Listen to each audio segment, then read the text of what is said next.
Hello and welcome to Krakow, Poland. The last time I was here was 14 years ago. Most of my time in Poland was spent in Auschwitz, where I was visiting on a school trip, but it's nice to come back now after all these years and see it and explore the city properly. And in this video I'm going to share my impressions of the city centre with you. We're going to visit the old town, but before we jump into the video I'm going to give you a quick room tour of where I'm staying here just behind me. So I'm staying here in Krakow at Lwowska Aparthotel 1, and it's got the bedroom with a TV and a poster theme I really like. Got Don Quixote here and some others over there. A modern kind of chic design. There's a TV over there and some welcome fruit. Let me take you to the balcony. And the rest of the hotel, Krakow in the distance over there. There's a kitchenette with everything you need in case you want to do some cooking, a fridge, and a little desk there to work, the shower, and a very comfortable place to stay while exploring Krakow. The link will be in the video description if you're interested in staying here. So leaving the Apart Hotel, I'm going to head on the tram now and take the short journey to Krakow's historic old town, which is, in my memory, quite spectacular and beautiful, especially the main square. So I'm looking forward to seeing it now in the daylight, as I only saw it at night time 14 years ago.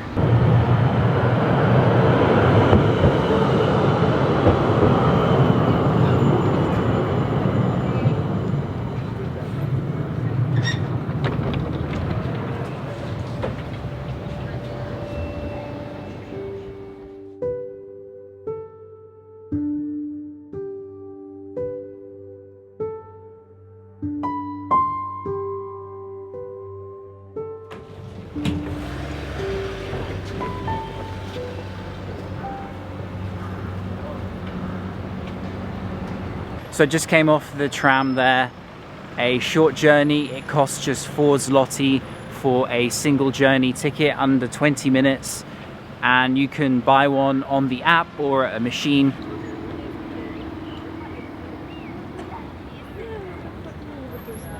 So just passing the Barbican here, which was once connected to the city walls, but not quite today. It dates from the 15th century.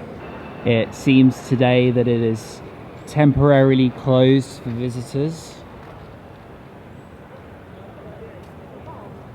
and you can see the park which surrounds the perimeter of the city wall,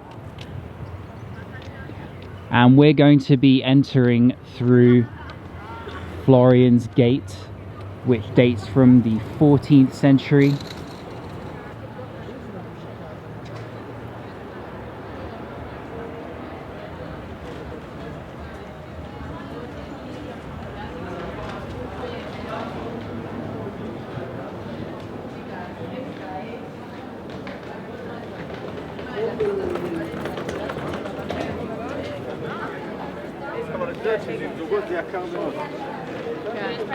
So Krakow was Poland's former royal capital from 1038 until 1596, which explains a lot of the grand buildings in history. But to be honest, Poland is a very underrated country. There are many beautiful cities. Polish donuts, paszki, famous here in Krakow. A great place to try them would be here. They look incredible. This place is Dobra Paszkania. I'd now like to take a moment to tell you about the sponsor of today's video, something that may be really useful if you're looking at outdoor adventures or just weekend trips in the countryside. This bad boy is the Jackery Explorer 240 V2. And what this does is it provides you with a portable power station that lets you charge your gear off-grid whenever you don't have electricity. It's also useful for whenever the power goes out at home or away, providing you with an essential backup. You've got multiple power outlet options. There's a USB-A plug, there's a DC plug, there's AC, there's a general plug. You can charge your laptop, your drone batteries, or even run a mini fridge from this thing. There's also a light right there for when it gets dark at camp. It's very powerful if you turn it on. At the moment we're at the sunset time, so you can see how compact and suitable this is, and really it has a wealth of things that you can use it for. It also pairs really easily with Jackery's Solar Saga panel, but you have to buy that separately. Once it's plugged in, you've got an off-grid setup that runs completely on solar energy. So it's also a nice option if you're into sustainable travel or just want to stay self-sufficient. The main way of charging other than solar is to connect it to a power outlet while indoors before going away on your trip, or just being prepared in case there's a power cut. I like the fact that it's completely silent when it's running. It's also fume free and safe to use indoors, so it becomes really handy as that emergency backup. So if you're looking for a solid, reliable power station for your trips away, or something just to have to keep you at peace of mind while at home, then this is the perfect option for you. Thanks again to Jackery for sending this out to me. I'm going to leave the link for it in the video description if you would like to pick up one yourself, something that may prove to come in handy at an emergency in the future or for your outdoor trips, wherever it is you may wander.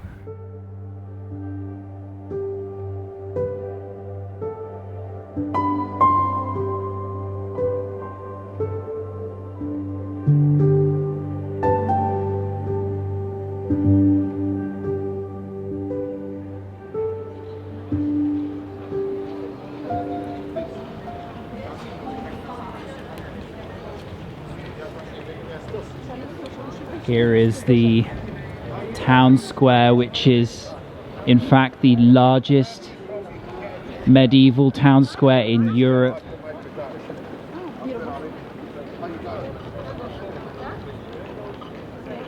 Right up there is St. Mary's Basilica and the cloth market in the center. Grand buildings on the outside.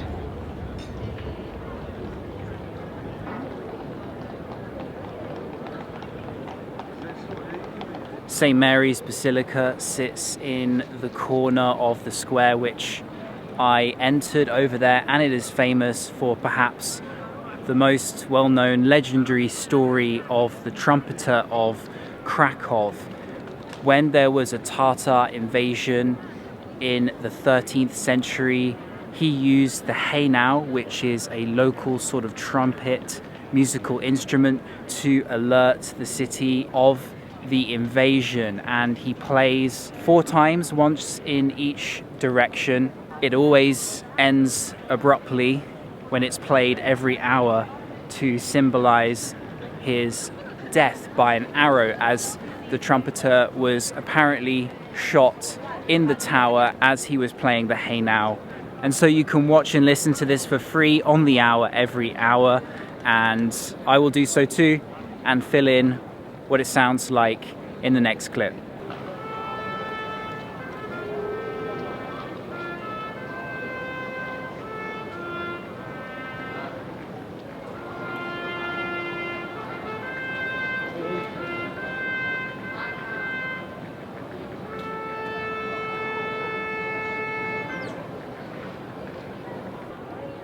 The town hall tower is all that's left of the 15th century town hall. and I'm going to head inside the cloth hall in the center of the market square to take a look. This is probably one of the prettiest city centers in all of Europe. So well preserved, and you'll notice too, incredibly clean, all of the streets, considering the people and tourists and food places that are everywhere. It is so well looked after.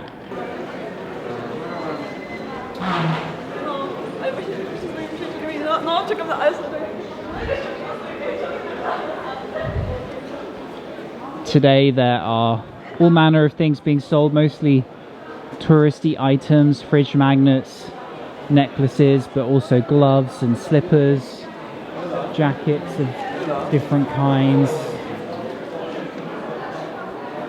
The hall stretches on this side too.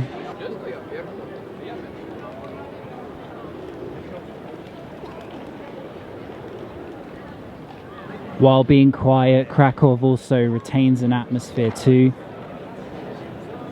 Plenty of spots outside to grab a Polish beer or drink and relax.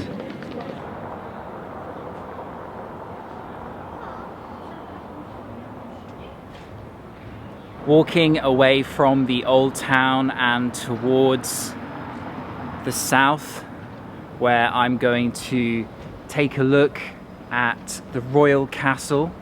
I will return later to the old town at night to try the donuts and a hot chocolate and show it in the dark, because that is when I think it's at its best. And as I walk through the streets here, you can just see it's like an open air museum, the entirety of the historic center of Krakow.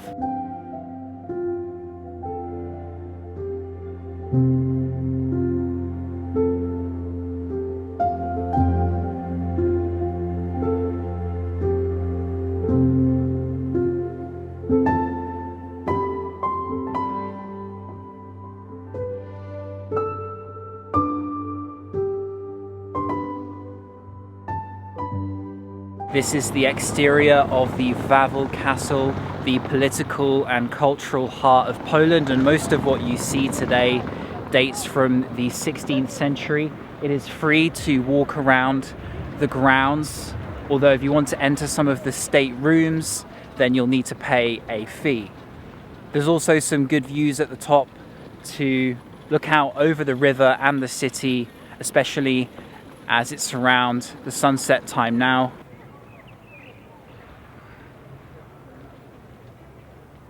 While here at the top of the castle, I've been joined by Faiza, who you might remember from some of my Istanbul videos.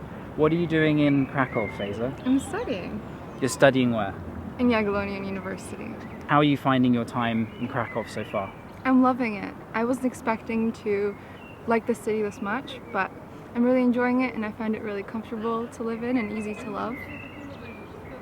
One of the most striking things on the grounds of the castle is the Wawel Cathedral, which has hosted many coronations and burials of Polish monarchs and nobles in history.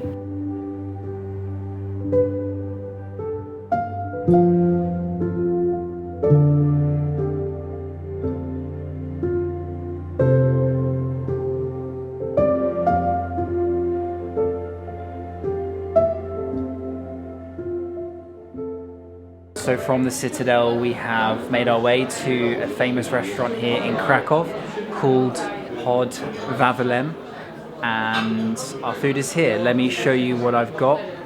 For me, I have the pork knuckle, which is coming in a sauce with potatoes on the side there. And then I also have a korek beer too to wash it down with. And Faiza, what do you have? I have a Highlander's potato pancake with chicken goulash.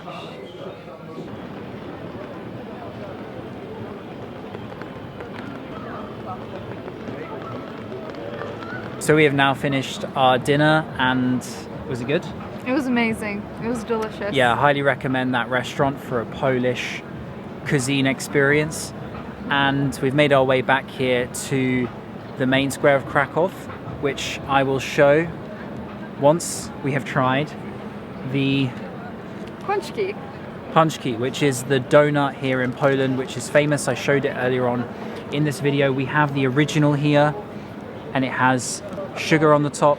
and it's without filling. The original one. We have another with caramel, salted caramel, but we're gonna bring that with us when we try the best hot chocolate in the world after this. All right. Would you like to do the honors? Yes. It's great.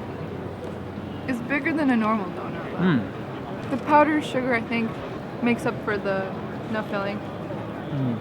So as I said earlier, I last came here 14 years ago, and my memories of Krakow were at nighttime when I first stumbled upon this square, and my tour guide, Jonathan Salt, I still remember his name, who took us on the trip. He said there is a place in Krakow's main square which has the best hot chocolate in the world. I tried it, and it has lived in my head rent-free for years since then. And so what better opportunity than to go back to the same place and have it again for this video and show you. Let's go inside.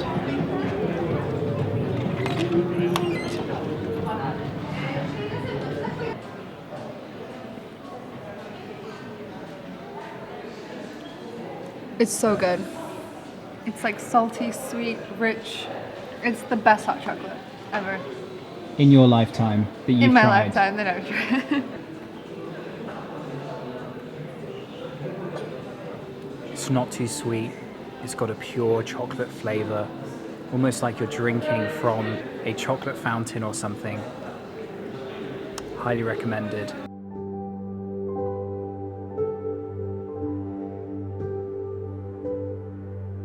Hello and welcome back to Krakow. Today is another day. Where are we here, Faiza? Jagiellonian University.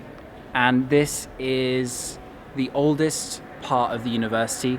We're going to hop inside and then continue walking a little bit around Krakow. The weather is quite nice today. Amazing.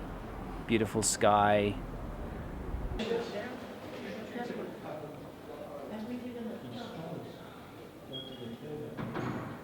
So I've made my way here into Collegium Maius, which is the oldest university building in Poland, and it has a museum that you can enter and wander around the old apartments and chambers and halls. It dates back here to the 15th century.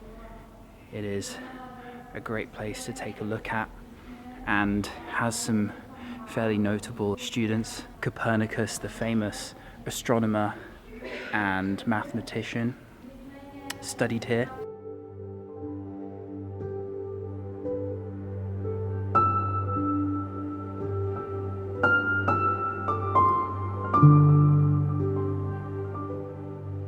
In Krakow, there are lots of nice parks surrounding the walls of the old town, including here by the university. There are so many places you can just go walking and admiring the buildings of Krakow and the architecture. And the spring blossoms. Picking up one of the local bagels here. So you see these bagels everywhere. They're selling them only for 350 zloty, and kind of reminds me a bit of Smit. Yes. In Istanbul. How was it? Quite tasty. Really? So we have made our way into a bar, Mleczna, which translates to milk bar, which during the communist era were government subsidized cafeterias or cheap restaurants where locals could come and find affordable Polish food, and they're dotted all over the city today, and you can still come to one and try in the old diner style here in Poland. And we have a couple of things in front of us. First of all, a steak fillet here with sauerkraut on the top and mashed potato, and then also whatever's left of Faisa's dinner, which is kind of a breaded chicken sausage with bulgur and a mushroom sauce on the side. How is it? It's delicious. Okay. So that's all for this Krakow video. Stay tuned for the next one from Poland. And in the video description, you'll find the links for both Jackery and Lwowska Hotel.